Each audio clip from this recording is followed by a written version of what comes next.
Disclaimer. We wrote this episode before the release of the new story trailer for Shadow of the Erdtree, and obviously there are now new angles to consider. However, we still wanted to present this story with some small tweaks to have it play better with what we've now seen. Let's have fun in the comments either tearing it apart or building on this new info. Miquella is said to be the fiercest Empyrean, according to his sister Malenia. Understanding the absolute devastation of the clash between Malenia and Radahn, it's terrifying to think that not only does she consider Miquella more imposing than herself, but the man who held back the stars and very nearly destroyed her. Given Miquella's curse and his literal stature, I think it's obvious that this fearsomeness does not refer to sheer brute strength, but to a strength of mind that makes Miquella more dangerous than any other demigod. Miquella is never seen in our journey across the lands between, but his traces remain, and we now know he will be a major player in Elden Ring's only DLC, Shadow of the Erdtree. Today we are going to take a look at what we can learn about Miquella and Saint Trina from the base game, and maybe even unravel what is to come next when we enter the Land of Shadow for ourselves. Welcome to Elden Lore, our weekly lore series where we break down the stories of the people, places, and realms of the lands between. If this is your first time finding the channel, welcome, and if you're a longtime viewer, welcome back. Our series has grown to include over 125 episodes, so no matter what you're looking for, it's sure to hide somewhere in the many hours of content under this playlist. If there's something specific you'd like us to explore, just leave a comment and we'll see what we can find. We also have a Discord, where our community of fans come together to talk about the lore of this world and share our excitement as Shadow of the Erdtree quickly approaches. If you end up enjoying this video, please consider subscribing to the channel. It goes a long way in helping us stay relevant in YouTube's algorithm, but no pressure. Your viewership is more than enough. With that said, let's get back to the story at hand. Some of the best examples we have of Miquella's brilliant mind are the Bewitching Branch, the incantation Triple Rings of Light, and Miquella's Needle. Each of these items shows different ways Miquella saw the world and defied its current order. The Bewitching Branch is a tree branch blessed with an incantation of unalloyed gold. Pierce a foe, using FP to turn them into a temporary ally. The Empyrean Miquella is loved by many people. Indeed, he has learned very well how to compel such affection. Here we see Miquella doing something that no other demigod does, turning a creature's allegiance without their consent. The Bewitching Branch makes our enemies into allies, but unlike Rykard's Recusants or Mohg's Bloody Fingers, there's no promise of reward. The branch simply compels them to fight at your side. Triple Rings of Light shows us how Miquella was willing to bend the rules of the Golden Order in order to achieve his own goals. The incantation is a play on Radagon's Rings of Light, which was a gift of gratitude to the young Miquella from his father, Radagon. The young Miquella abandoned fundamentalism, for it could do nothing to treat Malenia's accursed rot. This was the beginning of unalloyed gold. These rings spring forth from the body, while the version of this incantation developed by Miquella shoots rings in 3 directions away from the body, telling us it was a gift from the young Miquella to his father Radagon. Almost as if this incantation was a message to his father, that his rings of light would no longer stay confined to the body, so that he could continue his quest for a cure to the rot. Miquella's Needle is a fascinating item, as it was developed to keep the rot at bay within Malenia, while he searched for a cure to her affliction. It is described as one of the unalloyed gold needles that Miquella crafted to ward away the meddling of outer gods, capable of subduing the flame of frenzy if inherited, allowing one to cheat fate and avoid becoming Lord of Frenzied Flame. However, the needle is as yet unfinished, and can only be used in the heart of the storm beyond time, said to be found in Far Missoula. While still incomplete, this needle can ward off the influence of outer gods, a power unlike anything seen in the lands between. If you believe the theory that Marika was involved in the Night of Black Knives in order to break the influence of the Greater Will over her land, you can see that Miquella has succeeded where even his mother had failed. even if it was an incomplete success. All of this goes a long way in painting the picture of Miquella as a mastermind with his own goals for his family and the world at large, but none more so than his goal of breaking his own curse through the use of the Erdtree. Miquella sought to cure his sister, yes, but he also wanted to undo his curse of eternal youth, and he believed the way to do this was through the power of sleep. Deep sleep within his Erdtree, and there was no other character more closely tied to sleep than Saint Trina, the mysterious young girl, or boy, who captured the love and attention of people across the lands between. So much so that she inspired her own priest that would take up the mantle of sleep after her disappearance. No matter your thoughts on the connection between Trina and Miquella, the fact that they're connected can't be denied. And while I believe Trina was a secret identity used by Miquella to walk amongst the common folk, others may have a different theory or interpretation here. My thoughts on Miquella and Trina are based in the item descriptions we can uncover about Trina. The Sword of Saint Trina tells us it is a silver sword carried by clerics of Saint Trina, inflicts sleep ailment upon foes, and that Saint Trina is an enigmatic figure. Some say she is a comely young girl, others are sure he is a boy. The only certainty is that their appearance was as sudden as their disappearance. So we know that Trina could have been either a boy or a girl, but given that Miquella is depicted with long braided golden hair and the physique of a young boy, this androgyny is not out of the question, and it's easy to see how Trina could be mistaken for the opposite sex.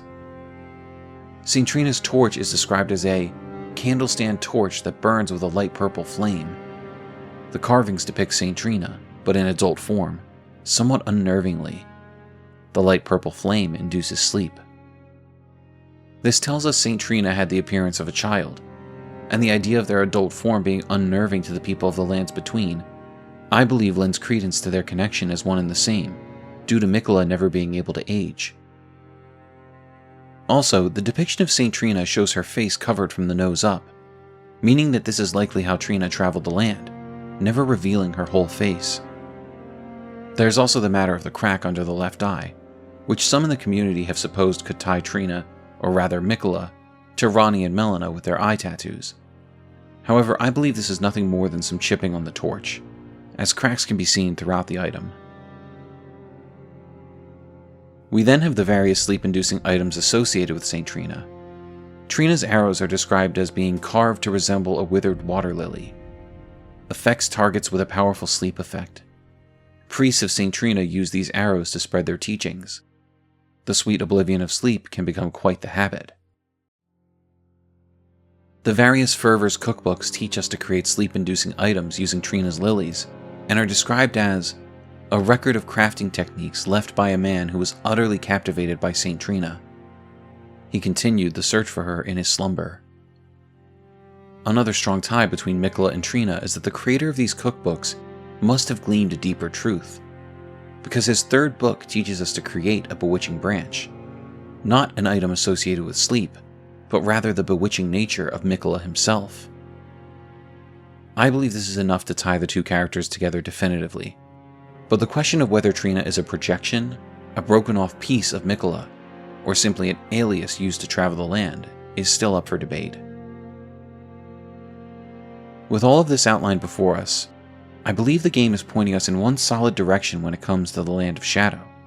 It exists in the realm of sleep. Miyazaki has stated that the Land of Shadow occupies the same space as the lands between, but is disconnected. And the visual motif present throughout the trailer for Shadow of the Erdtree is that of the curtains, hanging in the sky that strongly resemble those of Marika's bedchamber. To me, this is further confirmed that when we enter the Land of Shadow, we're entering a realm of sleep that can only be reached through dreams. I do believe this land once existed on its own, as the description of the DLC tells us the Land of Shadow is a place obscured by the Erdtree, where the goddess Marika first set foot, and it was purged in an unsung battle, set ablaze by Mesmer's flame. But in order to lock it away from any who wished to reach it, Marika hid this land within the realm of sleep. There's a theory created by Reddit user All the Heroes Are Dead, which I'll link in the description, that talks about how Marika may have locked away this land and made it inaccessible by ordinary means.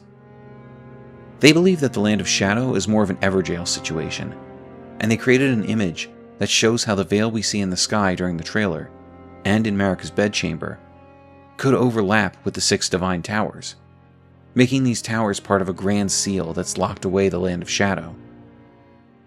I believe this theory gives us a solid answer as to how this land was separated from the lands between, and that the Evergaol it created can't be opened by traditional means, meaning the only way to access this place now will be through sleep. Through sleep, we lift the veil. Now that we've seen the new story trailer for Shadow of the Erdtree, it looks as if the Land of Shadow was likely a kingdom that was locked behind shadow after the creation of the Erdtree. I still think the concept of sleep being our only way to reach this place makes sense, but with this new information, we'll see how that idea holds up.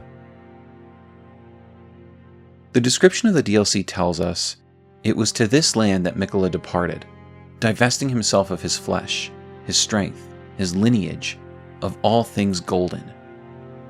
So Miquella saw the Land of Shadow as his best bet to achieve his goals.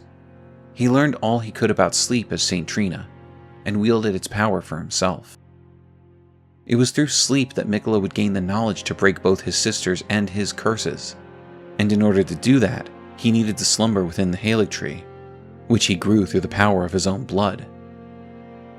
It was after this that Mohg absconded with a cocoon he tore deep from within the Erdtree, and tried to feed it through his blood pits in order to become Miquella's consort, but the cocoon never stirred. The most obvious answer for why this didn't work is that Miquella divested himself of his flesh, so of course he could not respond to Mohg. But I have another theory. I mentioned this during our livestream of the Shadow of the Erdtree trailer, but I believe the hand falling from the cocoon closely resembles that of Mezmer the Impaler. And as we know, he existed long before Miquella was born, so they are most likely not the same person. Keeping this in mind, I see the Erdtree in a new light. Perhaps Mezmer, wrapped in this cocoon, was the sapling that Miquella watered with his own blood to grow the tree in the first place. If Miquella uncovered the knowledge of Mezmer and the banishment of the Land of Shadow to the realm of sleep, perhaps by watering Mezmer's cocoon with his blood, that allowed Miquella to enter this land. After all, this decrepit hand is how we will access the Land of Shadow as well.